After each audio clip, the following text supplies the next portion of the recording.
a bit to the right, a bit to the left. This guy went straight in the middle every time. Bah, bah, bah, bah. Yeah. Just shooting in the middle perfectly. So you had a name, right? They were calling you Ninja? Yeah, they call me Ninja. Yeah. You say to me, you little shit! I was in the army when I was 23. And there was 18-year-old kids, babies. Okay, babies.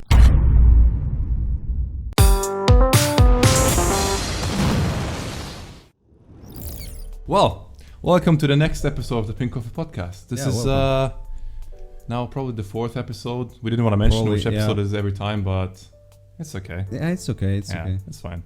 And this episode is gonna be probably about the army, the Finnish army. But before we go into that, how are you doing, man? I'm good. You good? Yeah. We haven't actually had an episode together since the introduction one. That's true. Yeah. Yeah. And that one actually...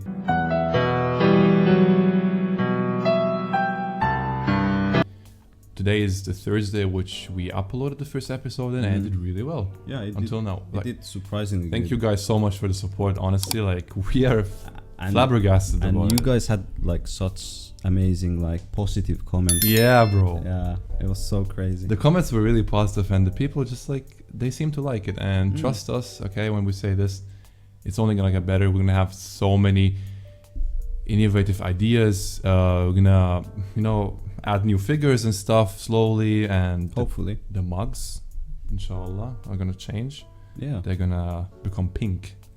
That's the hope. We always drink coffee on the podcast because that's the idea of this podcast. Yeah, it's pink coffee podcast. Yeah. What did you do today? Work. Yeah. Work. I just woke up really late, to be honest. Been editing the previous episodes the whole night, and just the problem is I always start with the editing and then I can't stop. It's just so fun, bro. Just adding all these effects and things and changing them up. It's really fun. Like this guy works so much. Thank you. Yeah. It's really good. Like we have only one editor and we film like, this is like our third time today we film. Not today, this week. This week, yeah, it's the third time. Yeah. Well, should we get into the topic? Yeah, we should. So the idea of today is we're going to talk about the army, the Finnish army in particular, because that is what we both went to. We're gonna explain to you guys a little bit about what you do there, why you go there, what happens there, and things like that. Either to army or civil service. Civil service, yeah. Yeah.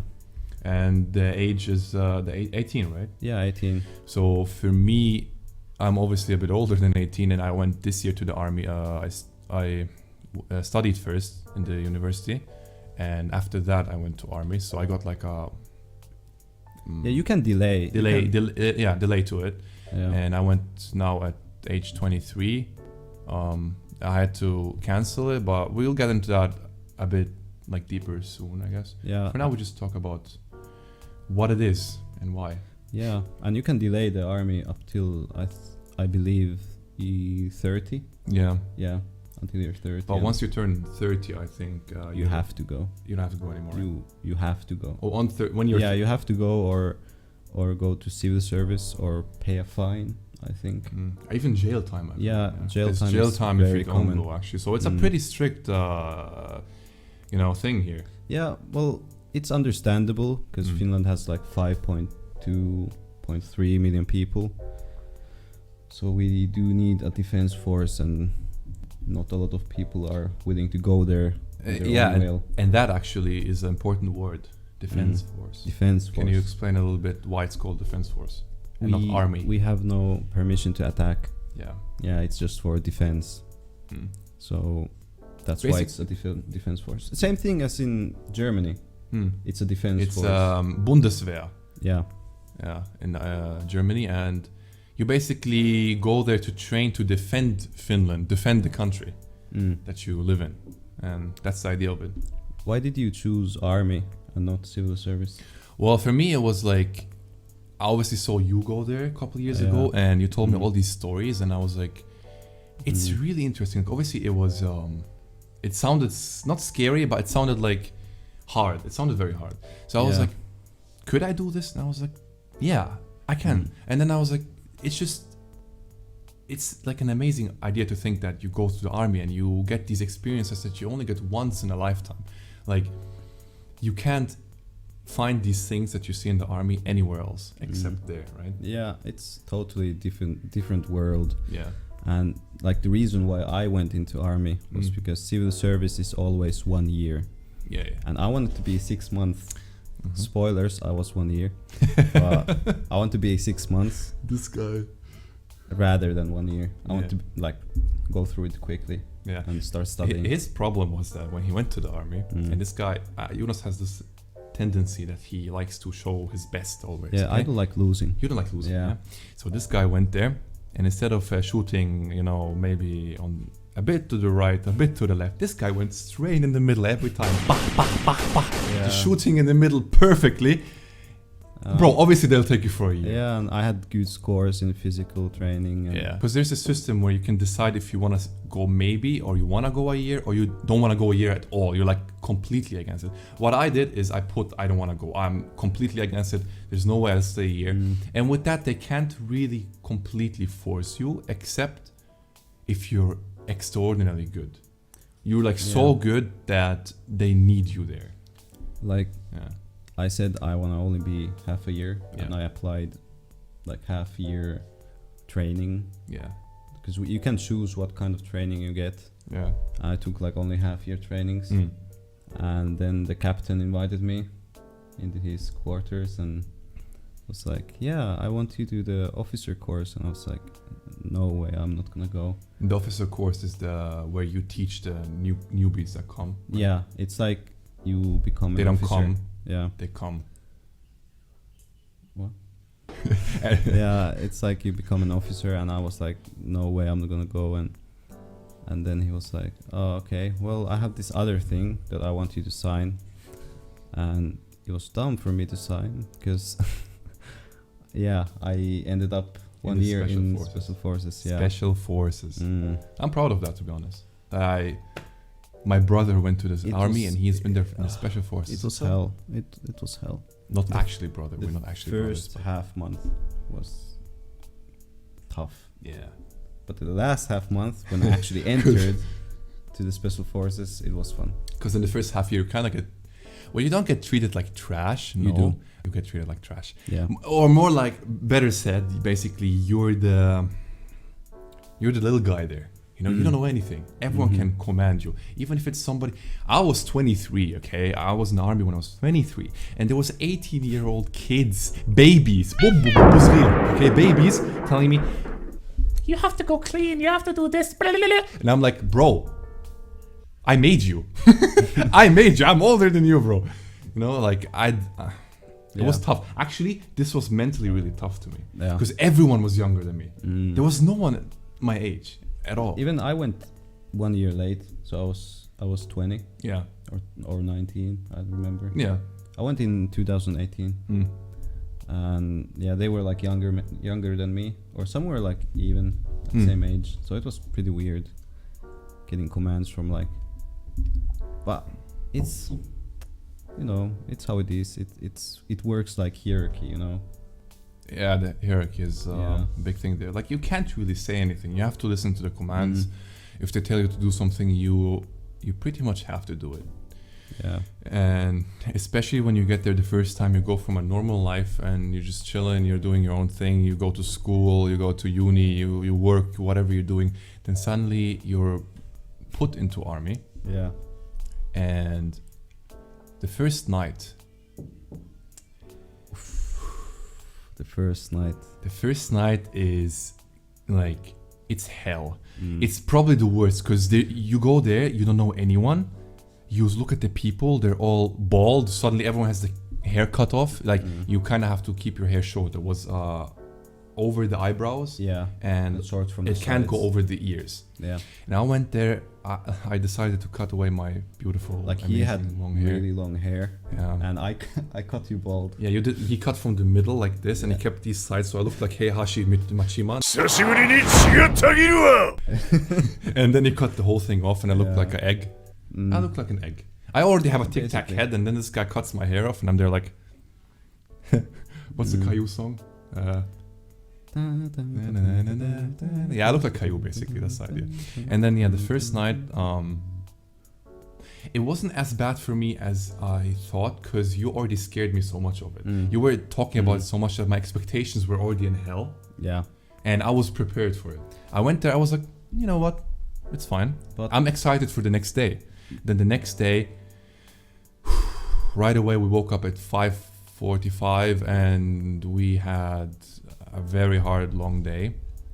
Like probably 14 hours of just constantly learning. We were in the classes a lot. We were learning different stances, different the commanders, what the rank means and what the ranks are basically, and all that. Like it wasn't that bad, but I would say the physical aspect of it was pretty hard because you went from luckily I was going to the gym and I was like not in the worst shape, so I was doing well. But for a lot of people, the first week and weeks actually are insanely hard because they have a really bad shape. A lot of them. Yeah. But that's the good thing about army. Your shape gets much better. Except in my case, some people. For some, because I had back problems already when I went there, and it actually worsened my shape a lot. Being there, I lost 10 kilos in 2 months, I think, of weight, and it didn't feel that good. Yeah. But how was your first night? Because you went there without anyone telling you anything. Yeah, I didn't know anything. So he went in 2018. I went in 2021. So he knows from the back, from the past. Like, how it was. Imagine you're put into a room, people come in, and then the first day you go and pick up gear, and it's really heavy, and you pack everything up, and then you have to put these clothes on, and you have to put it in certain way, and you're like, why?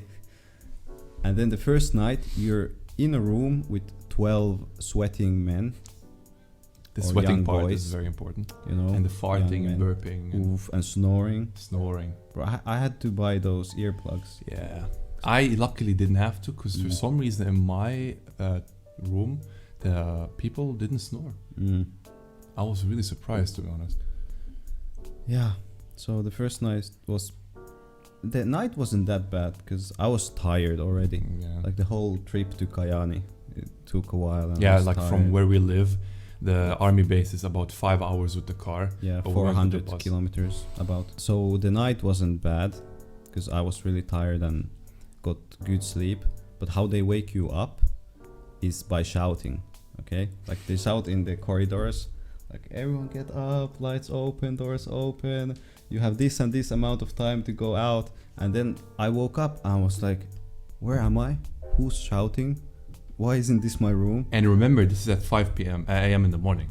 5 a.m. in the morning. It's not a normal work day where we wake up at 7, you're chilling, you go to school, work at 8. No. No. It's 5 a.m. Because the time when you go sleep in the army is like at 11. About. And then you wake up at 5. And the first morning was like, where am I? What is this? I feel like puking because you wake up so early and you feel like you have a headache and it wasn't nice. And obviously the food choices they're implementing the system where you eat 4 times a day, really hefty meals, so you get good food in the army. The food is surprisingly good. I would agree. Better than school food. And you had a lot of choice, But it makes sense because obviously in the army they calculate this whole thing, the calories, everything you need to eat to be able to survive the day. So they give you plenty of chicken, rice. Like the first days I couldn't eat that much. But later on when you start moving a lot and expending a lot of energy, I've never eaten that much in my whole life per day. And the funny thing is there's people who lose weight in the army and some people gain weight. It depends on what kind of service you go. True. If you're a cook, you don't have a lot of physical training, or a driver. Sukla company. If you're willing to go through the training, you'll lose weight. There's no question about it. That's also something I remember because there was this one guy that was like a officer, higher ranked than me, and he went in the army weighing 110 kilos. He was basically overweight because he wasn't even that tall. And now he's been there for when I saw him 9 months, and he lost 30 kilos. So Nice. that is applaud to that, you know. There's people who take this chance and they do something good with it. Yeah, that's good. Yeah. Yeah. How was the Corona time? Because I was like when no one knew about Corona. Yeah. Okay. So with the Corona time, it was obviously very strict. Mm. Mask obligations were like everywhere, except when you're outside. You don't have to wear a mask. Even then, we had days where we had to. When it was really bad, we had to actually wear masks outside. What? Yeah. Outside. Not running, obviously, but when we're like standing and stuff, we had to have masks on. Yeah. And in classes inside, there even was this rule that was almost applied, where we had to wear a mask in our own room. Imagine that. While you're in your room, you would have to wear a mask. That would have been like really bad, but that didn't happen. And with the vacations, obviously, that changed a lot, because in my time, we've had more vacations than before Corona, but it was more strict, basically. If people got Corona in the army, you don't go, don't leave. So even if you have a vacation, it just gets cancelled, which is, it luckily didn't happen to me. It happened to other buildings, because there's many buildings in the army, obviously. In our building, there was no Corona, and we were able to leave. And it started spreading the day we were leaving. Yeah. So everyone was just quiet. The people there were like, you shut the fuck up. You don't say a word about Corona, so we can go home. Do you understand? Do you understand? Do you understand? You know, like this. And I didn't have to experience any hell in that way. Like I was able to always go. You guys didn't have the cafeteria. You didn't go to cafeteria as much. Not Because as we much. went every day if we were in the barracks. Yeah. We went every day to the cafeteria. We had the cafeteria like once a week, and it was in turns. So we had it for 2 hours maybe each week. And everyone just goes there, buys, like, grabs everything they find, chips, chocolate, drinks, I don't know what, cigarettes as well. And you had to eat the on-the-go food. You know, they bring these huge canisters. yeah, And because in the normal times when you're at the barracks themselves, you eat in this like cafeteria, or not cafeteria, what's it called? Canteen. Yeah, something. You like eat in that. a canteen, but in the Corona times, you had to switch. You can eat in the canteen for a week, and then the other week you eat from these like like boxes. boxes they put food in, and you eat outside.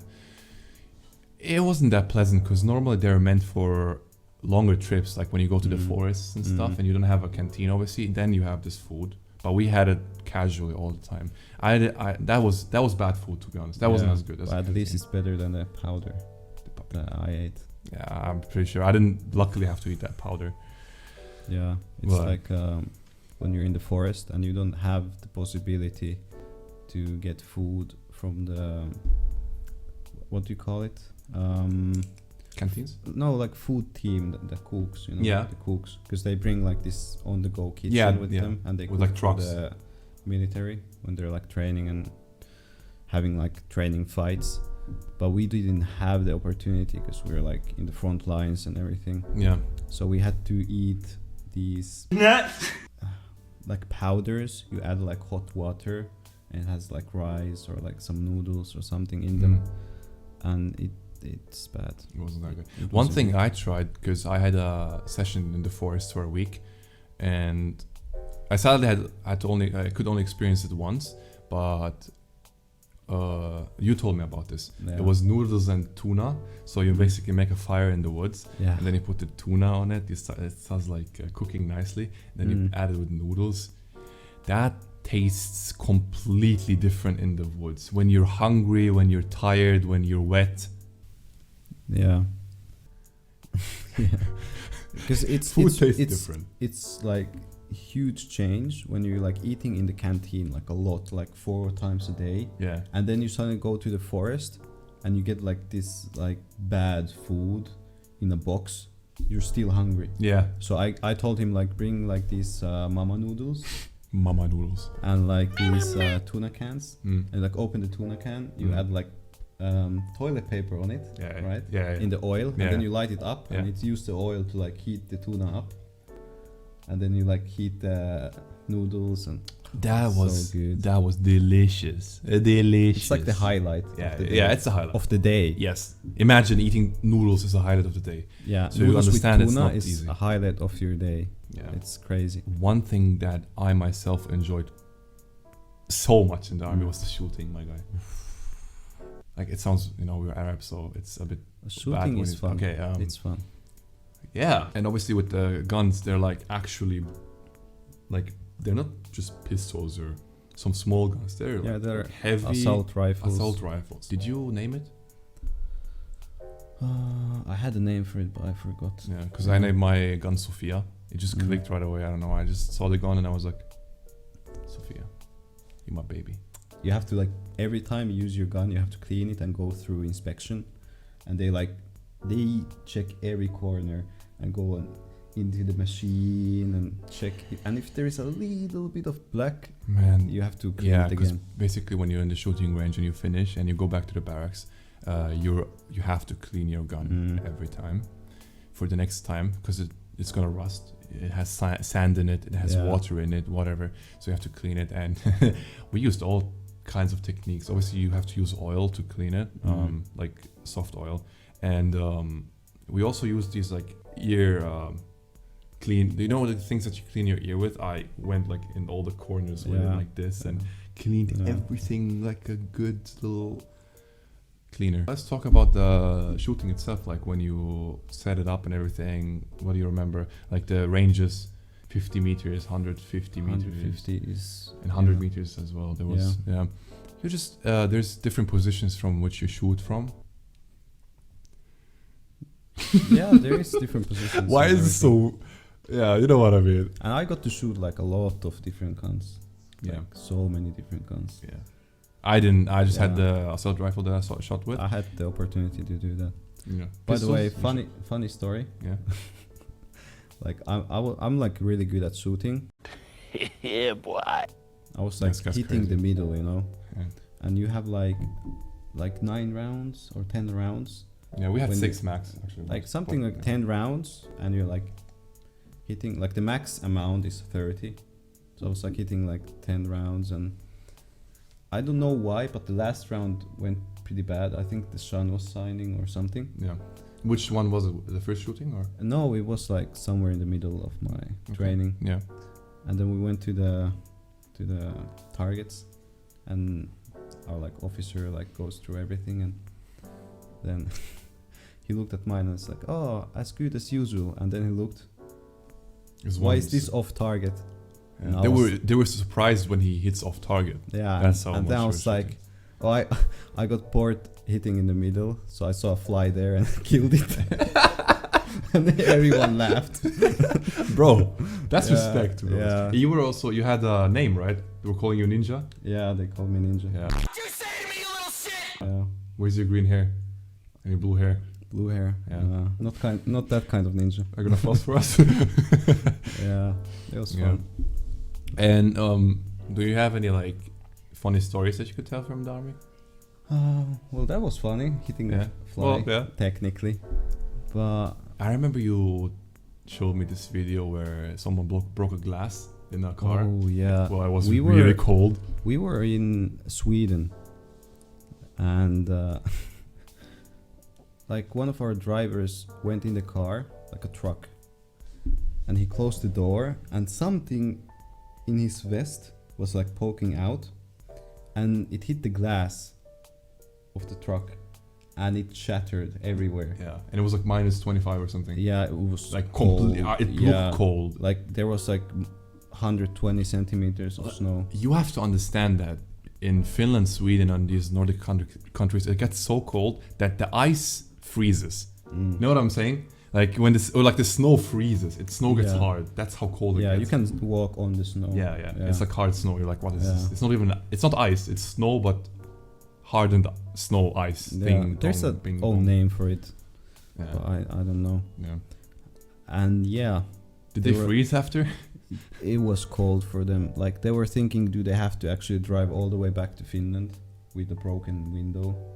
But then we took it somewhere to fix it. Oh, okay. Yeah, No, I don't know where. I think some Swedish barracks. Yeah. We went there and There's apparently this system as well that once you go to the shooting range and you get actual bullets to shoot, you cannot do something that you're not supposed to do. As for an example, when you lay down and you're shooting from the laying down position, you cannot get up.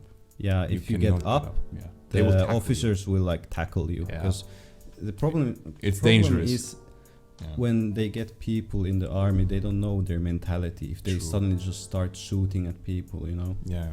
So if you're done with shooting, you just lay there and wait Yeah. for the queue to get You back say up. Valmis, Yeah, and you and, put and your they gun. ask, do you have any bullets left. that are like unfired? Yeah. And then if you have a problem, I remember what we did. We had to lift our leg while being Oh, in the yeah. laying position. We have to lift our leg like this, basically. So this means there's an issue or something. And I had this once happen to me because I was shooting and I was really confident in the shoot. And suddenly I realized I don't have bullets anymore. I'm like, where are my bullets? I shot like twice. I had 6 bullets. But then later, I was so confused and I thought I did everything right. But then later I figured or like realized that I had the gun on, not on manual shoot, like one bullet. I had like Sari Alauko. So like the automatic fire. Automatic fire. Yeah. Like, and everything went. I didn't even realize. I was like this. All no my bullets full were gone. auto, no full auto. Yeah.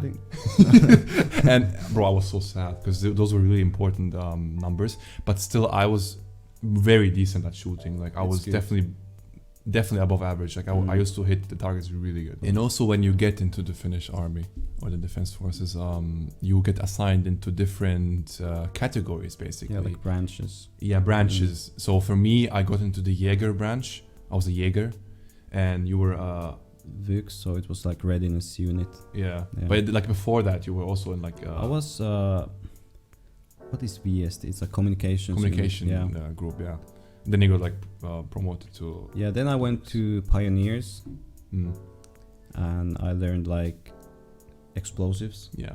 And then I went to VUX and I was actually doing the communication for the whole team. Obviously, I haven't been there as long as you, but you have told me a lot of stories about the NATO training. It was basically Finland versus US and UK and Swedish, like Swedish versus Norway. You Yeah. know?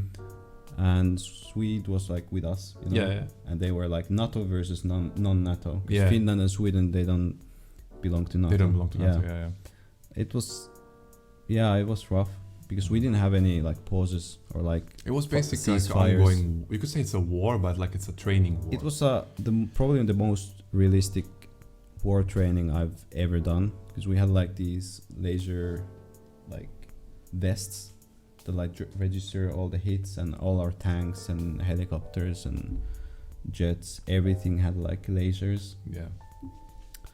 It was really good. Usually during the night you have a ceasefire, so you can sleep and everything. You know, we didn't have that, and the problem was we were in the front line, and I couldn't get the radio to work to like exchange with some Jaegers to go front line so we can sleep. You know, so we were there like for a while.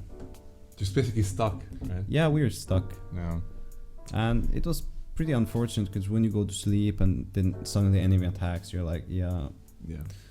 1 hour sleep, nice. What I think personally about the army, which is like probably the best thing about the army, is the connections that you make there, because it is literally meant to be like that. So when you go to the army, you're first alone, and then you go through the hardships with other people, and you become really close to them. You sleep in the same room with people you've never met before. That's and then you true. become friends with them, and you go through the hardships together, and you get this bond with them that you can't get with anyone else. It's like you support each other. It's Yeah, just like you support each other. when exactly. someone is like down or like tired, you like lift them up, help them even out, cry. and some Like, people cry. I'm not gonna lie, I had one moment where I kind of like broke down. Bro, I cried. Yeah. Like we were in Lapland, I think. And Yeah. We had such a rough day. Okay, I was doing the noodles. It's like the best part in the day, and all my noodles spilled everywhere. Bro, that broke me. That so hurts my much. heart. It was so bad. I was so pissed and tired and wet and everything hurt. You know, it was it was tough. Yeah, and then the people with you probably lifted you up a bit. Yeah, you know. Yeah, that's amazing. It was I had the nice. same thing. I swear, like now even thinking about people that I made friends with there, I really miss them. Yeah, like Oh. we have a WhatsApp like. Yeah. We what's also like I still have my Snapchat groups and chat and yeah. we talk once in a while and Yeah. And then I guess we could get into the subject of like why I had to leave the army and what happened to me basically. So in February I injured my back in the army, not in the army. gym. And at first I just thought it was like a little thing and it wasn't that serious. But then like weeks passed, it still hurt and I was really confused. But I didn't pay too much attention to it. I was just continuing the gym and I was trying to avoid working out my back. And it just got worse slowly. And then after 4 months, the army time came. And I had this mentality where I was like, I'll just go through it, you know? I can do this, it's fine. And to be honest, like we were really concerned because he really had pains. Yeah. And we were concerned like, can he manage to be there even before you left? Yeah. Because that's like, I even told nurses basically that asked, there's like this, the third day that I was there, the nurses asked like, are you good? Are you comfortable and everything? I was completely comfortable. I was really hyped to be there and I was like, yeah, I can do this. And I told the nurse there that I have this back problem and it's pretty bad, but I think I can manage. That was my mentality, you know? I was like, I was just new there and I was so happy. So I was like, I can do this. And the nurse was like, okay. But I did mention my back problem and I was like, yeah, it's pretty serious. And they were like, if it gets any worse, you come to us right away and we'll help you. And I was really happy with that. And then weeks passed more and more. And my back got really bad. Like it got so bad that even like when you want to go to eat, you have to walk stairs. I was like, this is really rough because you can't just walk the stairs on your own pace because everyone leaves their rooms on command. Yeah. They leave on command, they go to the dining area, and I started to slowly be unable to do that in a normal way. And then after about 2 months of being there, I contacted the doctors again and I was like, this is getting really bad and I want to either apply to come later or maybe get papers that I wouldn't have to go anymore because I was just not able to continue. And the doctor was like, yeah, sure, I'll give you like really heavy medicine for now for about a week. If it doesn't get any better, I'll give you these papers. And I was like, sure, like this is the only way. I was really sad about it because I was seeing my roommates just leaving, doing training, and I was just rotting in bed. Yeah, I was literally rotting in bed for a week or not something. Nice. It's insane. Like you would think, oh, but you can sleep, you can chill. What's the problem? No, when you're in the army, it's better to be doing something. It's better to experience something because you just die with boredom, and I was obviously in a lot of pain. So I took these medications and I was on, they call it a triple medication, and it was so strong that I had to take this pill where when I take it, I fall asleep almost instantly. Yeah. So I used to always take it before sleep. I take the pill 10 minutes after, I'm gone, bro. Yeah, I remember like at nights you used to like text me that my back is so fucked. Yeah. And then after a week passed and I was like still in pain, and even while being on medication I had pain. So I was like, I can't do this. I'll just go to the doctor and they are gonna give me the papers, right? I go there and this doctor says, I can't give you the papers. Sorry. Like he was suggesting a class change, which is basically I go from a Jaeger to someone who sits in an office and does like keeps track of the soldiers. Yeah, basic office work. Yeah. And I was like, I had two big issues with this. First one was that I did not want to be in the office, in the army. What the hell is the point of being in the army if you have to sit in an office? Yeah, exactly. And second thing was, my back hurts the most sitting down. And especially, okay, if I sit 2 hours, 3 hours, that's okay. But when you have to sit 10, 12 hours a day in an office, it just hurts. Like even right now I have back pain. Yeah. So I wasn't okay with that, and then my only choice was to either change to the other class, or I could go to the civil work. Yeah, and I decided to switch to that so I can leave the army, because it was kind of like a roundabout. It was like a way to leave and be able to fix my back at home. And my idea is actually still to go back. Like I would like to go back if my back is completely healed, because there's this way for me to apply back. It's a very slim chance that it'll take me back, but I'll still try if I can get my back fixed before February. My team was also really supportive, with me. Did you have any bigger injuries in the army? I had a concussion. Yeah, true. Talk about that. We had this like an exam, physical exam, where we ski like really long distance in 2 days. We were expecting probably it was like 120 kilometers, and it was tough. Okay, like we didn't know how long we gonna like ski, and about at some point of the trip, I fell down, and like the whole backpack hit the back of my head. I'm sorry, but when I think about it, I just see you having this big, backpacks in your back, and you're just walking, so you whoop. No, like I was skiing, and then like my skis stopped and hit my head on the ground. And the next thing I remember was one of the trainers looking in my mouth if like all the teeth are like there, and yikes. A big yikes. Then I started puking and my head was spinning, and then I went to the military hospital, and I was there like 2 days. The other thing where like my team was really supportive was because we're Muslims, and I used to pray a lot.